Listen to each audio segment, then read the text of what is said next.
and this is Salem. We're back playing Dungeons & Dragons Choices. Where we last left off, we were in a creepy, crawly room. There was no light, and we were tripping on our own feet, and we smelled rotting flesh. And our choice was to either keep our lantern hooded or unhood the lantern. And I am going to unhood the lantern. And it looks like a good choice. Since you appear to be entering a vacant part of the castle, you expect your light will not attract enemy attention. Of course I did. So you unhood your lantern and see your way clearly. As you move along, the cobwebs thicken and thicken. "Spider!" Reginald yelps. "Oh, Lord, spider." He points his sword up at the ceiling. There is an enormous hairy spider. Okay, sorry, Reginald. That might be something scary. Suspended by a mass of yarn-thick webs. The webs are dotted with small, silky cocoons that you suspect might encase rats or other small prey. With trembling fingers, Reginald sheaths his sword and unslings his bow. So he's going to fight it with a bow and a sword. I'm just going to hide. He takes a big breath as he fits an arrow, draws back the string, and fires. The spider flails its long legs for a moment and then drops out of the web onto the floor with a thud. The two of you move on, taking extra care to watch the ceiling. Eventually, the two of you make your way to a spiral staircase going up. I guess no more spiders. The upper regions of foul places like this are safer than the lower levels, said Reginald. Why in Neville's tongue would that be? Reginald shrugs. Do not ask me what is in the mind of the fiends and evil-hearted beasts. Perhaps they prefer the darkness and stagnant air below ground. I think he's just afraid of spiders. You look up the stairway and sigh. Well, perhaps we can get a view of the courtyard and the goblins from up there. Reginald leads the way up the stairs, which lead to a small tower. Moonlight filters in through the two windows. This room is finely furnished and otherwise much more nicely kept than the rest of the castle you visited so far. How nice! There's a small bed, still made! On one end, an ornate table and a bookshelf. On the table is an open fairy tale book with a gold embossed hand mirror. Seeing loot, you forget about the windows and the potential view of the courtyard. You pick up the mirror and inspect it. Amazing, I look great. Strange, says Reginald. There's no dust up here. Do you feel a draft? We are in a ruin, you say. Of course there's a draft. The glass in the window is still intact, mutters Reginald. Stupid. Gazing at your reflection in the mirror, you decide you look pretty good, all things considered. Yep, I look hot. You brush cobwebs from your wavy brown hair. You smile. You're happy to see your teeth are looking particularly good. Let me just keep checking myself out. Of course, you deserve nice teeth, since unlike most people, you know you take care of them. Because I'm better than everybody else. Every morning you wipe your teeth with a cloth dipped into a cleaning concoction consisting of vinegar, salt, a little sand, and a small measure of your own urine. Well, can I kill myself? That is absolutely horrible. You're about to pull yourself away from the mirror so I can go pee and put it on my teeth, I guess. You put it in your backpack because I'm stealing it. When you glimpse a translucent skull with thin, wispy hair just behind you in the reflection. You spin around and see not a skull, but a young girl floating a few feet in the air, her pale face fixing on you. Reginald sees her too, as evidenced by him running down the stairway. Of course he does, because he's just going to leave me with everybody else. How dare you touch that? What is mine? The ghostly girl shouts. Finally, someone putting that back in my place.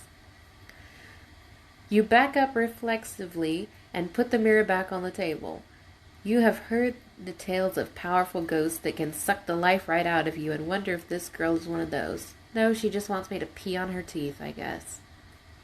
Oh, she's cute. Run for the stairs, protection from evil spell. I'm going to apologize. Manners matter. I am so good at this. Your mother taught you well. I apologize, my lady, you say. It is only that this is such a fine mirror, I wish to admire it. That's why I put it in my bag. She glares at you for a moment, and then the hard expression on her translucent face softens. I am the Duchess of... That's a horrible voice. I am the Duchess Inverness.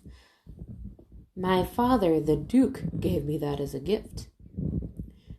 You have heard stories of Duke Inverness and the mysterious circumstances around the demise of his house. Despite your fear, you feel a pang of sadness for his daughter. You mean I can feel something for somebody else? Who now shimmers before you, trapped in this world. And these books! Why, they look like excellent stories in here, you stammer. Read that one to me, the little girl commands. Of course, my lady, you answer. Luckily for you, as a wizard, you know how to read. You pick up the book of fairy tales from the desk and begin on the first page. She stops you and demands that you read her the story about the unicorn, because unicorns are awesome. With trembling hands, you page through the book. Eventually, you find this story and begin reading. The ghost floats up behind you as though to peer down at the pictures. You feel a slight chill on your shoulder. Ooh. Sometime later, you look up from her book and see Reginald peeking around the corner of the stairway at you. No, you don't get to hear the story. You left me again. Go down with the ogres and the spiders and everything else. You shake your head slightly at him and then return your attention to the book. Stupid Reginald. In the story, the unicorn taps her hoof against a wall in the castle. The whole thing breaks down. Now, a secret passage opens up. As you read, the little ghost girl smiles and says, There is a secret passage in this castle as well. It is a foul place where people are taken and never to return. Well, that sounds great. Where is this secret passage you speak of? Because I definitely don't want to be there. In my father's library. I was going to say laboratory. Like Dexter. There is a statue. Push the arm of the statue down, she explains, so it's not the head like every other cliche. You're intrigued. I'm going to say intrigued. By this and wish to ask her more, but she points at the book impatiently. Read the unicorn. So you get back to it. Upon finishing the story, the girl demands you to read her another. You wonder how long she might keep this up. Time means nothing to her after all. You would like to get back to Reginald, and what about Sheba's father? Rescuing a merchant might mean a fine reward. Of course, because I don't care about this life, I just want a reward. So I can buy more toothbrushes to pee on. And there's Siva herself, of course. You would like to find her before something else does. What do? Read another story? Attempt to excuse yourself? Run for the stairs? I think read another story would be the best option, but I'll probably just be stuck there forever. I'm gonna attempt to excuse myself. Beautiful and gracious Duchess, might I ask your full name? You ask. Gabriella! Duchess Gabriella of Inverness, she says. My lady, you bow. I beg your pardon, but there is a young woman in the castle below who requires my assistance. There are evil men. I suspect they threaten her life. A maiden in distress? Why, you dally here then. Begone! You need no further encouragement when you step lightly toward the door. Wait! Her voice chills you back, but you unwillingly turn back. Take this, she says. Then a gold-trimmed mirror floats off on the table over for you. I cannot see I cannot see myself in it anymore, she says softly. Generosity befitting a duchess. I thank you most humbly. You bow low and then leave. You find Reginald around the corner of the stairs, his sword at the ready. What's he gonna do? Kill me? 'Cause he's definitely not helping. He begins asking you questions, but you put up your hand. Another time, you say. Stupid Reginald. You've reached a checkpoint. Good job. Never. The two of you continue through the castle. Occasionally you hear distant things, a shout, a crash, even voices. And soon you come to the door with a light streaming out through its cracks. You open the door ever so slightly and peek in. You see a cloaked man frantically pacing back and forth, a torch in his hand. His cloak is open, and he's naked! No, revealing a muscled frame. Oh gosh, is he really naked? Inked with tattoos. You think you make out at least one of the tattoos to be the symbol of Nur-Yul, god of undead. This reminds you of the tattooed body of a man hung in the city square only a month ago. It's him! He's dead! He was believed to be an evil priest of Nehurul and was accused of terrible crimes, including raising zombies. Focusing on the rest of the room, your fear is quickly confirmed. There's a large stone symbol of Nehurul built in the wall. How did I miss that? The stonework appears to be of new construction. In addition, there's a luxurious curtain adorning the wall, as well as a number of Spartan beds. Priests of Nehurul are not fools and are able to harvest power from their deities to cast dangerous spells. However, you have the element of surprise, and there's only one of them. He doesn't look too bad. Attack with spells, attack without spells, cast a charm spell on him, spy for a bit. I'm gonna spy and see what he's got. Where is she? How could she escape? The man mutters to himself. The sacrifice! We must appease him, he whispers. How convenient for me. Sacrifice, you think? No doubt he's referring to the human sacrifice. The spider! What, my mistress? He whispers, tilting his head. You didn't hear anyone else. He must be talking to himself again. A moment later, the priest starts walking towards the door, and you have cracked open. Quickly, you move away out of sight and listen for a few seconds. You hear nothing, not even footsteps. What do? I'm gonna wait. Oh crap, he got me. You decide to wait a few seconds. After all the time you saw him, he was heading towards the door. What a great ambush. Suddenly the door opens and the man is there, his finger pointed towards you. The middle one. There's a crackle and the black bolt of energy slices into you.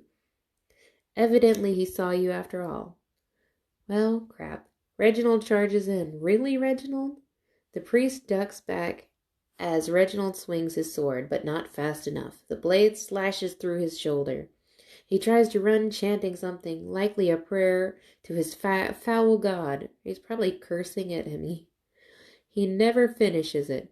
Reginald cuts him down with one great cleave. Well, I guess you're not worthless after all. No, thank you. Now that you are in the room... Oh, okay, the same room. You can see your living quarters. There's simple beds along the wall and a good-sized chest in the corner. Treasure, you think, and you run over and try to lift the lid. Locked. Crap. That Nerulian priest did not die quietly, so perhaps you should have Reginald smash the lid with his sword and get out of here. On the other hand, there ought to be a key around somewhere. Maybe you should take a few seconds to check. I'm going to search around. You stand guard while I search, you say to Reginald. You kick the body of the priest over. Oh my gosh. It's still a person. The corpse is a bloody mess. Ugh. Now I got blood on my nice shoes. But you don't have time to be dainty about it. You always have time to be dainty. The man is nude under the cloak. Oh, God. There's a wiener. The golden amulet around his neck. The amulet is an unholy symbol of Nerol, the god of the undead. You would never think to keep such an evil thing, but it's coated in gold, so you could have it melted down. You rummage through his sticky cloak. Sure enough, find a key. I don't want to rummage through it if he's naked. You trot over to the chest, the key in hand. The key is the same hue of metal as the lock, and you are optimistic that it will fit. You are fumbling with the key when you hear something off in the distance. A chill goes down your spine. Are more coming? Did they hear the priest cry out? Normally you are cautious with chests, having heard that they are sometimes trapped. However, searching the chest for traps will take time, and you're not particularly skilled in trap detection. What do? I'm just going to use the key. What kind of booby trap is going to spring on someone with a proper key? You think to yourself. You carefully insert the key into the lock, and it's a fit. You close your eyes as you turn the key. On top of the chest pops open as though on a spring, and nothing happens. You exhale in relief. Inside is a bag full of gold pieces, some platinum engraved china, and a small black bound writing book.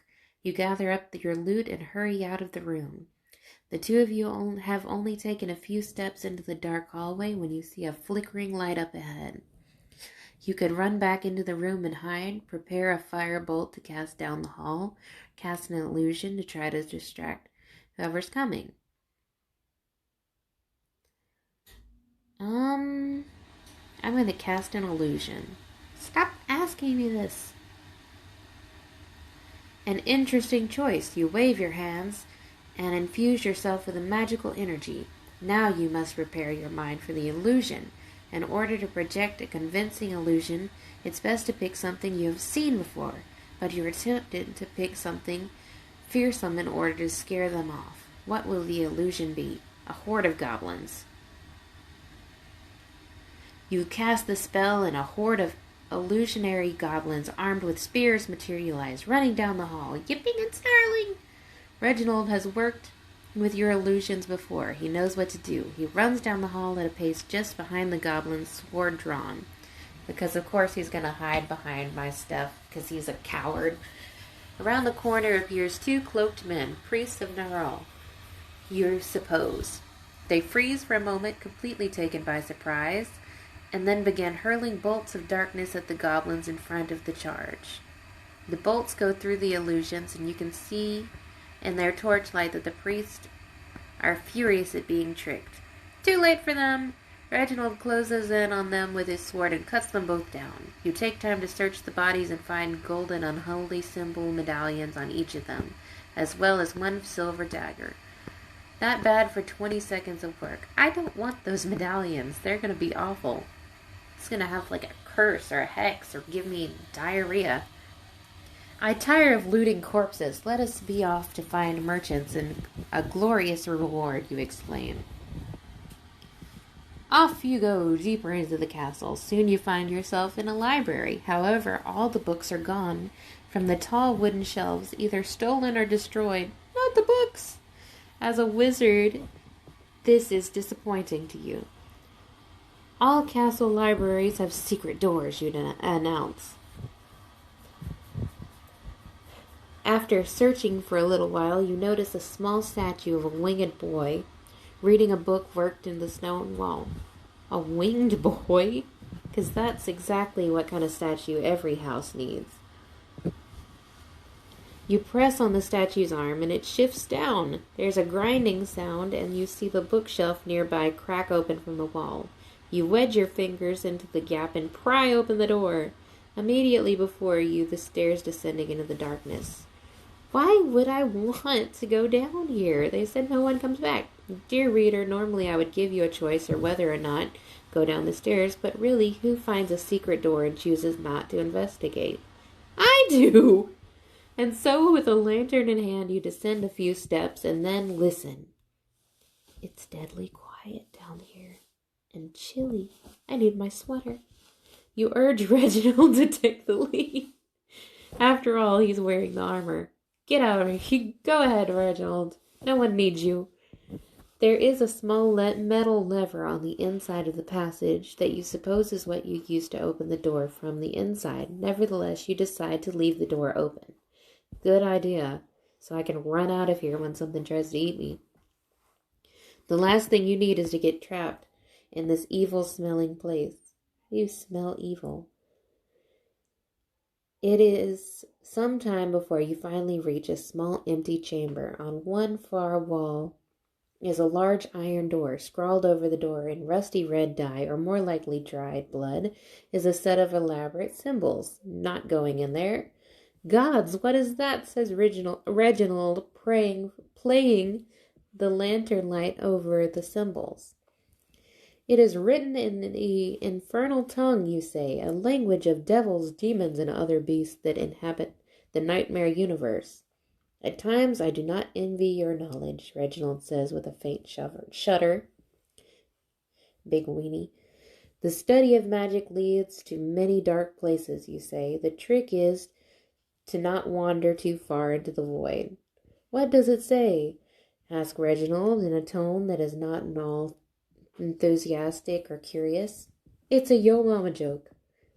You study the symbols. They are crudely drawn as though in haste, perhaps scrawled by bloody fingers. I cannot be sure. I believe it is a ward in some sort of a protection spell. A protective spell using such foul language, Reginald sniffs.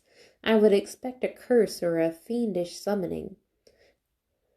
It is a protection against such a summoning, a barrier, you say. Evil knows evil best, and a spellcaster of black magic understands the need to protect himself from the terrors they bring into this world. Reginald grimaces and points to the tip of his sword at the wanderer door.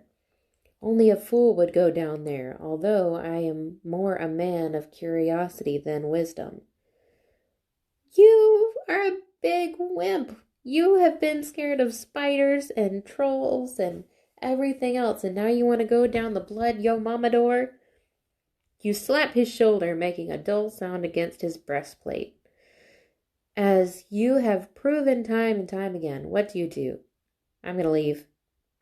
I am no fool, you think. You are not going beyond that protective barrier. You turn and start up the stairs. You hear a shuddering screech behind you. Spinning around, you see Reginald prying the door open and peering in with his lantern. Reginald, you idiot! More stairs going down. It is said the deeper you go, the more treasure you find, Reginald says with a grin. His grin soon vanishes as he exclaims, "Oh, the stench!" He walks in. Should not the stench discourage exploration, you wonder? Nevertheless, you find a large room eerily illuminated by green flaming torches fastened to each of the walls. Near the far wall is a dais leading up to an altar with skulls inlaid into a frame. Some human, some of animals, or perhaps monsters. The lower altar is blood-stained and covered with candles and golden candle holders arranged around a book. Please do not take the book. The book is bound in what might very well be mummified human skin and with hand and finger bones embedded under the cover, as though the book were in the grasp of the dead. Please do not touch the book. Don't go near the book. Don't look at the book. The title is in Infernal, but you don't recognize the words. Beyond the book is a raised part of the altar, white stone seemingly scoured clean of bloodstains. At least they're clean. This surface has more candles, a golden cup, a large golden bowl filled with some dark liquid, maybe blood, maybe pee. Just before the altar is a narrow but deep pit. Shining the lantern in, you make out something. I thought I was making out with Reginald. Something gleaming white, a skeletal arm and a hand. Reginald adds his light to yours, and you can see a heap of bodies at various stages of decay. The heap is crawling with rats and other vile scavengers. Sacrifices, the source of the stench, you mutter. No way, I'm a genius. I would bet my last copper that Siva's father and the rest of the caravan are among them. Probably so. Reginald makes a face of disgust. I say we swiftly pilfer what we can from this unholy place and leave. Just go! Somebody's gonna crawl out of here. As he says this, the bowl on the upper altar begins to tremble as the candlelight around it ripples. Something is coming, you whisper. Something is coming. It is already here, says Reginald. Black smoke bellows up from the bowl and swiftly takes the shadowy form of a horned fiend. His glowing, pitiless eyes rove about the chamber, taking in everything. Demon! You shout. Despite the terrified look on his face, Reginald has already unslung his backpack, as though preparing to scoop the valuables from the altar. He might have the right idea. After all, you came here for loot. It might take a moment for this shadow beast to fully take form. That strange book might be valuable. Finally, maybe you can disrupt this fiend's arrival by knocking over the bowl. But do you dare? After all, this monster hasn't acknowledged you yet, and messing about with his bowl is likely a dangerous way to introduce yourself. Grab the book and run. I am not touching that book. Try to disrupt the fiend's arrival. No time for any of this, run! I'm going to knock over the bowl. I'm going to die. The bowl is on the upper table of the altar. Presently out of the reach. You could jump up on the lower table, grab the bowl, and throw it across the room or down into the sacrificial pit. Another option would be to try to just quickly knock over the bowl by throwing your backpack at it. You should be able to retrieve your backpack easily if you disrupt the summoning. I'm going to throw my backpack at it. When it comes to throwing things, you've never been a particularly good shot, or at least not compared to Reginald. Give it to Reginald. Growing up, he'd always beat you in games of dexterity and aim. Still, you can hardly miss this bowl at such a short range using such a large projectile. But you did. You missed it, and you suck. You throw your backpack. The pack hits the bowl, knocking it up. It's pregnant. And over, crashing against the back of the altar with a dull clang of soft metal. Your pack mostly struck the table lip of the upper altar and so falls down the lower table, scattering candles. A hissing scream of rage echoes off the walls as the shadowy fiend loses his shape. However, the shadow does not disappear as you had hoped. Rather, they retreat up high near the ceiling of the chamber, swirling like a dust devil. The torch is dim and flickering as though their greenish light is being sucked in by the beast's malevolent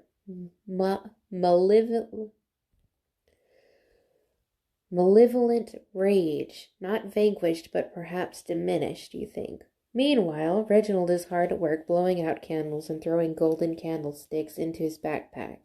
Without a better idea, you join him in looting. First, you leap up the lower altar and grab your backpack, because every great wizard has a backpack. As a wizard, the most interesting thing you've seen on this altar is a human skin bound book. You grab that first and throw it into your pack. No, I do not. I don't want to touch that book at all. At least put on some gloves. You then stuff away a golden goblet and are reaching for the overturned golden bowl at the back of the altar when you hear a horrid hiss and a loud and close. I'm not taking that bowl. Oh crap, he got me. You look up in time to see the demon, now mostly reformed, streaking down at you, his bottomless eyes burning with rage. You leap back, but not fast enough. One of his shadowy claws swipes in onto you. Pain lances through your body. You stagger as you turn and begin to run, slinging your backpack over your shoulder. Reginald is a few steps ahead of you. Of course he is. You're going to leave me to die again, Reginald. Your souls are mine, comes the hissing voice. Now your strength returns and you are bolting up the stairs, leaping 3 steps at a time. I must have super long legs, because I can only do like 2 if I get a running jump. There's a wheezing snarl not far behind. You make it through the large iron door. The door is heavy and the hinges are tight. Nevertheless, you expect that if you hurl your weight against it, you can knock it shut. But this will take time and the demon is nearly upon you. I'm going to close it. Level 20? Worthless. Aren't you a little too old for this? Next. Soul Land. You run into the room, turn back, and slam your weight against the door, which grudgingly shuts with a whine of its hinges. Well, it almost shuts. Oh, crap!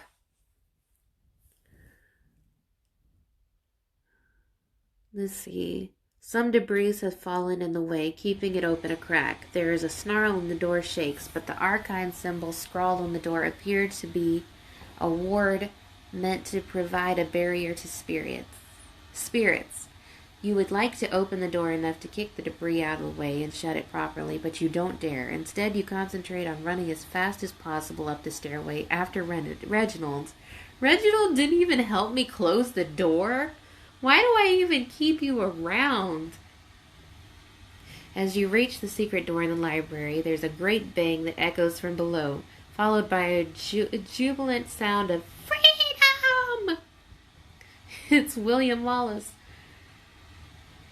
Keep running, you shout to Reginald. He does not seem to need this encouragement as he sprints out of the library door. You follow him out of the library and down several passageways. Rounding a corner, you are suddenly in a large, lavishly furnished room filled with soft light of a dozen candles. What is with all the candles? Who is lighting all these? In the middle, there are 3 evil priests holding hands and singing and dancing, eating candied apples. Surrounding what appeared to be a pile of corpses, the men are chanting in the infernal language. One of the corpses begins to twitch. No, thank you. No twitching corpses. Just to the side of the priest stands a massive ogre. His pale white body and his large, cold, dark eyes fix on Reginald. Kill Reginald, thank you. Meanwhile, the corpse that had been twitching springs up to his feet with alarming speed. You think you recognize him as one of the priests you had killed earlier. The undead creature levels its hungry gaze upon you. What do? Attack them with your dagger. Blast them. Charm the ogre. Charm the ogre. You point to the ogre and recite magical words. Abracadabra. Pausing now, and then to blow kisses into the air. Oh my gosh. Am I doing like the Sailor Moon little dance? The ogre, who is about to swing his mighty club at Reginald, instead turns his attention to you. So he's going to kill me. You are not entirely sure, but you think you see a soft glow of ogre affection in those large dark orbs. Oh my gosh. One of the priests throws a large candle at you and then begins reciting a spell. When the poorly aimed and weakly thrown candle misses you, the ogre slams the priest in the face with his club, smashing it like a melon. Yes, yes, you shouted the ogre, kill them all! The undead corpse springs at you, but the ogre grabs it by the leg in the mid-air and then it crashes to the floor. The ogre and the zombie then grapple each other, clawing, biting, and strangling. Reginald has since gathered his wits and slays another of the priests with his sword. The 2 of you fall upon the remaining priests of the old medieval way, cutting and stabbing with blades. Soon the poor fool is nothing more than a bloody mess on the floor. You look over and see that the ogre has dismembered the now motionless undead priest, but in the process, however, it's grievously wounded. Its neck has been ripped open and purplish blood is pumping out. It looks at you pleadingly before collapsing. Oh, my ogre boyfriend, I'm so sorry. Poor thing. As you and Reginald catch your breath, From somewhere in the castle echoes the distinct raspy crackle of the dark spirit with the hellish eyes. A chill goes up your spine. You do not want to tangle with that thing again. You suspect neither of your spells nor blades can harm it. Perhaps it would be wise to run from this cursed place. On the other hand, maybe you could afford to take a few seconds to search the bodies of your recently fallen enemies, but there is still a matter of the merchant's daughter, Siba. What do you do? Can I not help the ogre? He helped me so much. And I don't want to search anybody. Let's find Siba. Come, Reginald, we must find her, you say. The two of you are debating where exactly you should go to accomplish this when there is a blood-curdling scream not far off. Before you can react, you see Siva, her eyes bloodshot, run to the candlelight. Gods be praised, gods, we must flee. Among three of you run. The ears, you complain as you run through the castle entrance chamber. You are referring to the goblin corpses from which you could harvest trophies. Are you serious? I am not doing that. No number of rubbery ears are worth your soul, Reginald exclaims. Thank you, Reginald. Despite my soul probably wouldn't be worth that much. Despite your present anxiety, this strikes you as a somewhat funny, and you plan to remind him of his words later if you survive. For now, you do as your friend advises and you keep running. The three of you retreat to the forest. You are all exhausted, and so once safely away from the cursed ruin, and reasonably certain no evil follows, you make camp. Because you are still in goblin country, you decide against the campfire. Instead, you will have to just make do with the sleeping roll in your backpack. It is a rather cold night, and you notice Siva carries nothing but ripped-up clothing on her back. What do you do? Oh, I'm such a sweet man. Here, you can have a blanket. I'm going to give him my blanket. I'm going to give her my blanket instead of sharing a blanket, because she just met me, and that's creepy. Hey, I got 5 life.